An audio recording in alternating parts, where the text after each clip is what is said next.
Berdoa selesai, memberi salam. Assalamualaikum warahmatullahi wabarakatuh. Tadi sebelum minggu pembelajaran guru siapa? Walfi. Oke. Hari ini kita belajar mengenai, ada yang tahu nggak? Ya, pokoknya belum dibuka. Hikayat. Ya, hikayat. Ada yang tahu tentang hikayat itu apa? Alwi, mulutnya didiam. Diemin gitu udah ya. Nah,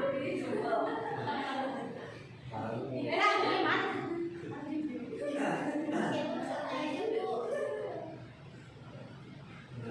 Nah, ayo ada yang tahu hikayat itu apa? Belum tahu, Bu. Ada yang tidak tahu? Ya, betul. Pinter banget nih. Jadi hikayat itu cerita dalam bentuk prosa dari masyarakat Melayu zaman dahulu. Biasanya itu menceritakan tokohnya kesaktian, kehebatan, kepahlawanan atau hal-hal superior lain. Hikayat itu biasanya latar belakangi atau berhubungan langsung dengan kerajaan. Nah, sering ya, ibu sering dengar cerita rakyat dan hikayat itu sama, padahal berbeda. Nih, tak ada perbedaan.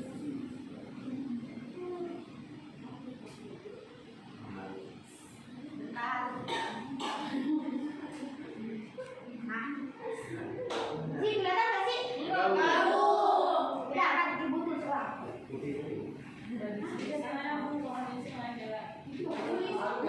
Nih, ada apa ya? Ya. Jadi perbedaan cerita rakyat, perbedaan cerita rakyat. Itu punya saya dulu, perbedaan cerita rakyat dan hikayat itu yang pertama tradisi lisan ya tadi. Karena kan cerita rakyat itu berkembang di daerah tertentu. Gak mungkin cerita rakyat daerah Jawa sama Jawa Timur beda, Jawa Tengah sama Jawa Timur itu beda pasti. Terus kemudian sederhana, nggak terperinci. Terus tokoh ceritanya, kalau cerita rakyat itu tokohnya banyak bervariasi, bisa hewan, manusia dan dewa sebagainya lah, banyak gitu. Terus untuk hikayat itu bentuknya prosa Melayu karena kebanyakan hikayat itu pakai bahasa Melayu bukan bahasa Indonesia. Terus strukturnya lebih kompleks dan terperinci. Latar belakangnya kerajaan, udah ibu bilang tadi, berhubungan dengan kerajaan. Nah, di sini ada karakteristiknya. Ada 5. Pertama prologis, 2 anonim, 3 intersentris, 4 kata arkais, 5 tokoh superior. Ada yang tahu prologis itu apa? Oke, kalau nggak tahu dikasih tahu. Pertama itu prologis. Prologis itu kemustahilan atau di luar nalar ya. Kalau sekarang mah di luar nur.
Nilai-nilainya itu ada 5. Pertama, nilai religius atau agama. Kedua, moral. Ketiga, budaya. Keempat, sosial. Kelima, edukasi. Nah, isi kan? Jadi, ibu ada video. Kalian tolong simak ya.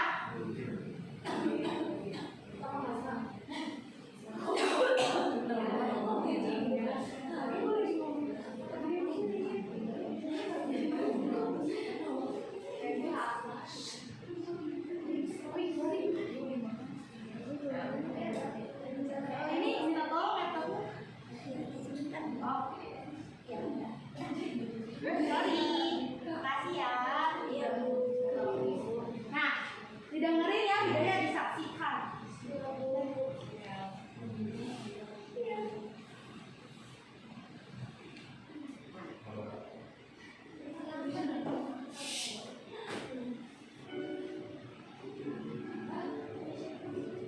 Kisah dimulai dari seorang raja bijaksana yang memiliki 10 putri yang berwajah cantik.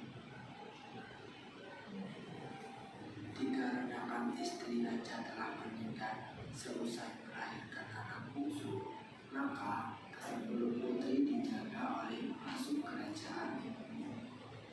Putri Kuning adalah anak bungsu sang raja dan memiliki perilaku yang paling baik dibanding dengan kedua lainnya.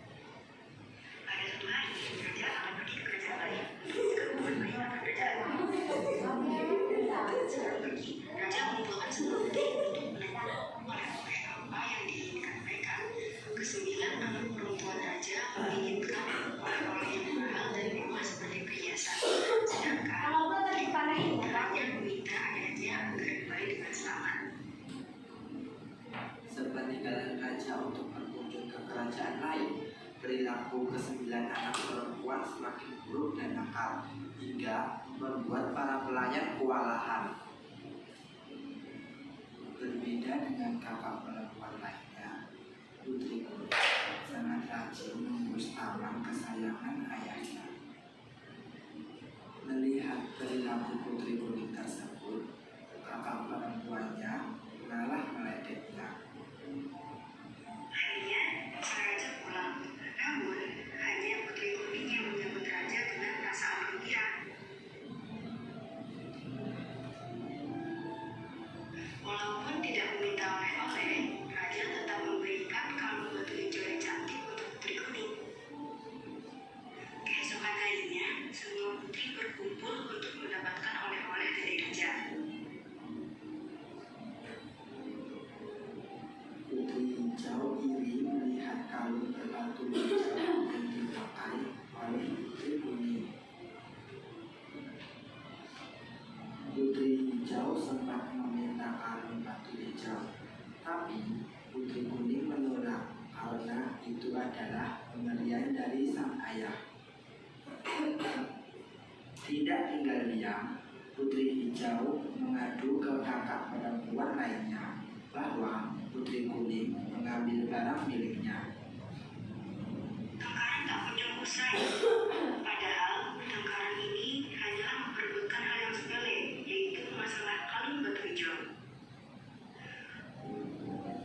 Hingga Putri Kuning meninggal akibat pukulan dari kakak perempuannya. Putri Kuning dikuburkan dengan sama rapi agar tidak terlihat oleh siapapun.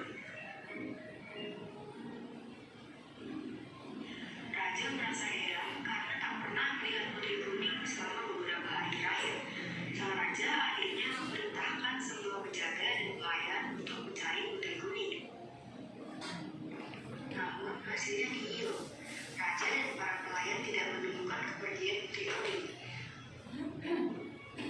Sang raja merasa sedih dan menyesal karena tidak mampu mendidik putri-putrinya dengan benar, hingga ia memerintahkan semua putri untuk pergi ke negeri seberang agar bisa belajar memperbaiki perilaku mereka.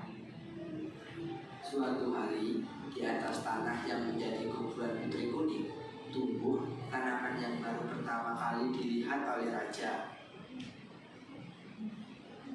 Tanaman itu diberi nama buah kuning.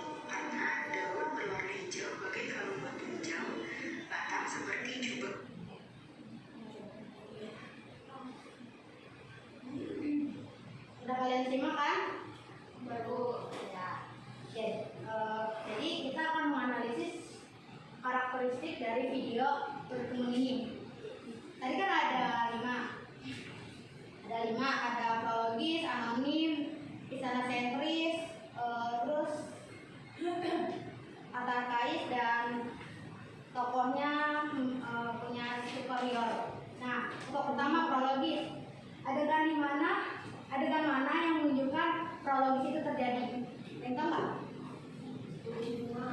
Iya, betul. Itu tuh di mana adegan Putri Kemuni kan dikubur.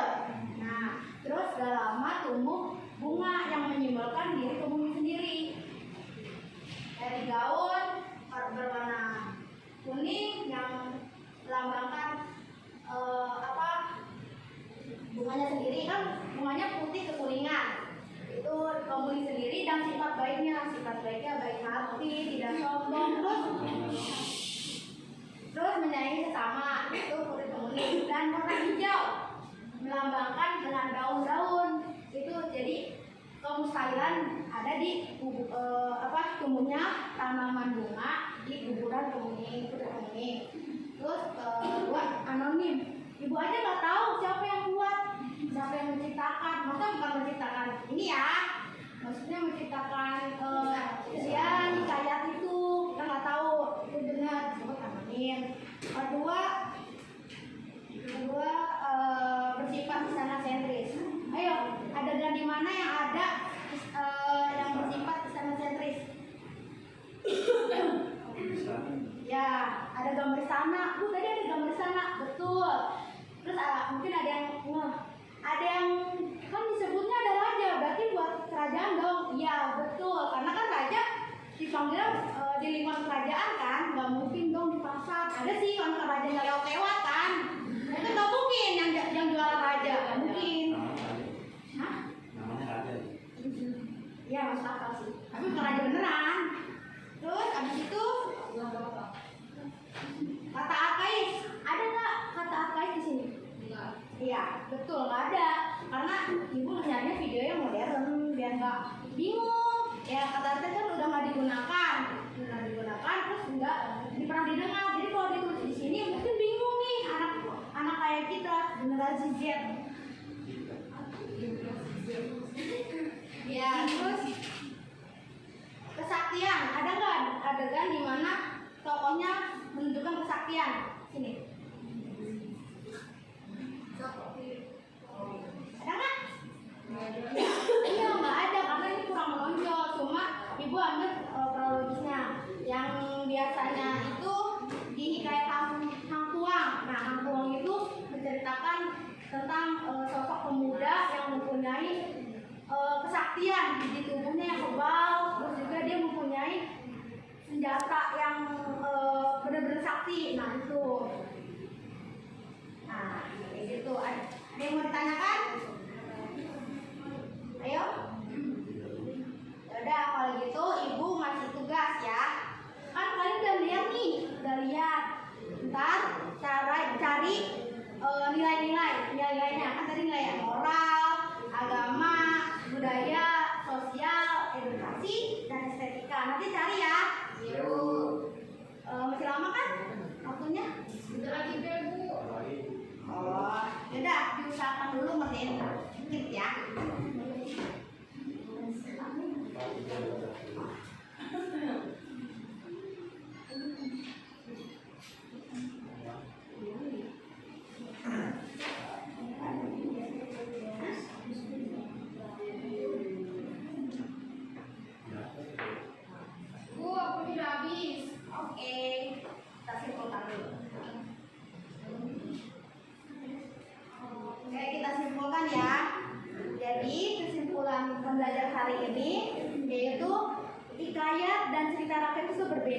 Di mana cerita rakyat itu cerita yang berkembang dari masyarakat tertentu di daerahnya berbeda dari cerita rakyatnya. Dan juga cerita rakyat tokohnya itu lebih variasi. Ada manusia, hewan, dewa, dan lain sebagainya. Kalau hikayat ini bahasanya digunakan Melayu, terus dalam bentuk prosa, manusia doang, terus juga berhubungan dengan kerajaan. Itu ya kesimpulan hari ini.